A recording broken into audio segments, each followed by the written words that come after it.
Hi hello friends, എല്ലാ കൂട്ടുകാർക്കും ഈ പുഴയും കടന്ന റിവ്യൂയിലേക്ക് സ്വാഗതം. അങ്ങനെ ജയബാലൻ മകനെയും കൊണ്ട് ഹോസ്പിറ്റലിൽ വന്നിരിക്കുകയാണ്. ചെറിയ ഒടിവും മുറിവും കാര്യങ്ങളൊക്കെ ഉണ്ട്. എന്തായാലും അത് കണ്ടിട്ട് പ്രവീണ, അവൾക്ക് കൊച്ചു ഇള്ളയാണല്ലോ, അപ്പൊ അതുകൊണ്ട് തന്നെ അവൾ ചെയ്തതൊന്നും തെറ്റല്ല എന്ന് പറഞ്ഞ് ന്യായീകരിക്കുകയും അതുപോലെ തന്നെ അവർക്കെതിരെ എൻ്റെ മോനെ തല്ലിച്ചതച്ചതില് അവർക്കെതിരെ ജയബാലേട്ടൻ കേസ് കൊടുക്കണമെന്ന് പ്രവീണ ആവശ്യപ്പെടുകയും ചെയ്യുന്നുണ്ട്. ജയബാലേട്ടനോടുള്ള ദേഷ്യമാണ് അവർ എൻ്റെ മോനോട് തീർത്തത് എന്നൊക്കെ പറഞ്ഞ് അങ്ങനെ നിൽക്കുന്നുണ്ട്. അങ്ങനെ ആ സമയം ജയബാലൻ മനസ്സിൽ ഉറപ്പിക്കുകയാണ്, അത് ശരിയാണ്, എന്തായാലും കേസ് കൊടുക്കുക തന്നെ വേണം. ആദ്യം ജയബാലൻ പറഞ്ഞിരുന്നത് അവർക്ക് കേസ് കൊടുക്കാൻ തോന്നാഞ്ഞത് ഭാഗ്യമായി പോയി, ഇല്ലെങ്കിൽ ഇവൻ ജയിലിൽ കിടന്നേനെ, പിന്നെ ഒരിക്കലും പുറം ലോകം കാണില്ലായിരുന്നു എന്ന് പറഞ്ഞിരുന്ന ജയബാലന്റെ മനസ്സ് ഇളക്കി മറിച്ച് അവർക്കെതിരെ കേസ് കൊടുക്കുന്ന രീതിയിലാക്കി മാറ്റിയിരിക്കുകയാണ് ഈ പറയുന്ന പ്രവീണയും അതുപോലെ വിശാലും.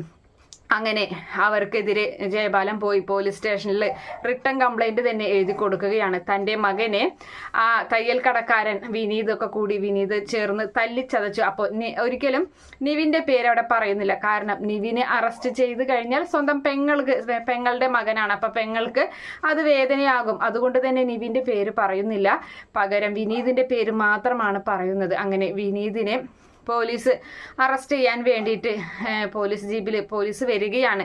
അതേസമയത്ത് ശാരദയുടെ വീട്ടിലാണെങ്കിൽ യമുന ഇപ്പോഴും ഓക്കെ ആയിട്ടില്ല. അങ്ങനെ യമുന അമ്മയുടെ മടിയിൽ അങ്ങനെ കിടക്കുന്നുണ്ട്. അവളുടെ തലമുടി ഇങ്ങനെ തഴുകിക്കൊണ്ടിരിക്കുകയാണ് ശാരദ. ആ സമയത്ത് നീള പുറത്തേക്ക് ഒന്ന് വെറുതെ ഇറങ്ങുന്നുണ്ട് കളിക്കാനെന്നോളം. അപ്പം ആ സമയം പോലീസ് ജീപ്പ് വരുന്ന കാണുമ്പോൾ നീള പെട്ടെന്ന് ഓടി അകത്തേക്ക് ചെന്നിട്ട് അമ്മയോടും ചേച്ചിയോടും അവരോടൊക്കെ വിവരം പറയുകയാണ്. അപ്പോൾ വിനീതും അവിടേക്ക് വരുന്നുണ്ട്. അപ്പോൾ ആ സമയം കാവേരിയും ഗംഗയും പുറത്താണ്, അവരവിടെ ആ വീട്ടിലില്ല. അപ്പോൾ SI അവിടേക്ക് വരുന്നുണ്ട്. SI നമ്മുടെ ജയബാലന്റെ വലങ്കൈ തന്നെയാണ്. അയാൾ പൈസ എറിഞ്ഞു കൊടുത്തിട്ട് അയാളുടെ പക്കലാക്കിയിട്ടുള്ളതാണ് ഈ SI.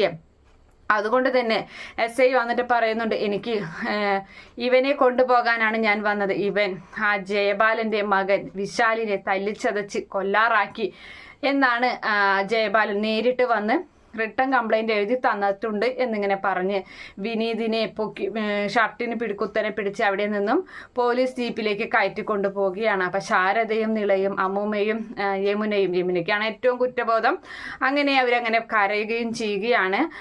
അതേ സമയത്ത് വിനീത് പറയുന്നുണ്ട്, ഞാൻ അങ്ങനെ തല്ലിയിട്ടുണ്ടെങ്കിലേ സാറേ, പാമ്പിനെ നമ്മൾ കണ്ടു കഴിഞ്ഞാൽ തല്ലിക്കൊല്ലണം, ഇല്ലെങ്കിലേ അതൊരു പക്ഷെ എപ്പോഴെങ്കിലും തിരിച്ചു കൊത്തും, അതുകൊണ്ടാണ് അങ്ങനെ ചെയ്തത് എന്നൊക്കെ ന്യായീകരിക്കും അവന്.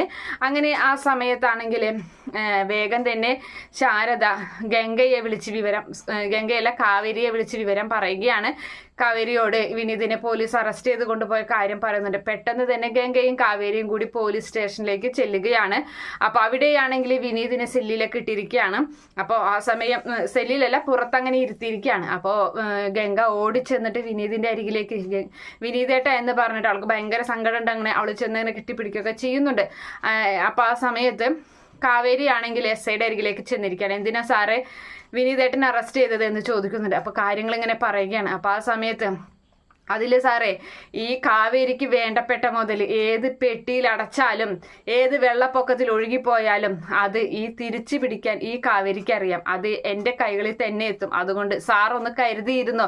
എന്തായാലും ഇത് ഉറപ്പായിട്ടും വിനീതേട്ടനെ ഞാൻ ഇവിടെ നിന്ന് ഇറക്കിക്കൊണ്ട് പോവുക തന്നെ ചെയ്യും. തന്നെയല്ല, ഇത് കംപ്ലൈന്റ് തന്ന ആൾക്കാർ തന്നെ ഇത് തിരിച്ചെടുക്കുന്ന ഞാൻ കാണിച്ചു തരാമെന്നും പറഞ്ഞ് അരവിന്ദന്റെ മകൾ കാവേരിയാണ് ഈ പറയുന്നതെന്നും പറഞ്ഞിട്ട് അവൾ വെല്ലുവിളികളുമായി അവിടെ നിന്നും പോലീസിനെ വെല്ലുവിളിച്ച് അവൾ ഇറങ്ങിപ്പോകുന്ന ഭാഗമാണ് നാളത്തെ എപ്പിസോഡിൽ കാണാൻ പോകുന്നത്. എന്തായാലും കാത്തിരുന്ന് കാണാം. ഈ റിവ്യൂ ഇഷ്ടപ്പെടുകയാണെങ്കിൽ ഈ ചാനൽ ഒന്ന് സബ്സ്ക്രൈബ് ചെയ്ത് സപ്പോർട്ട് ചെയ്യണേ. Okay friends, bye, thank U.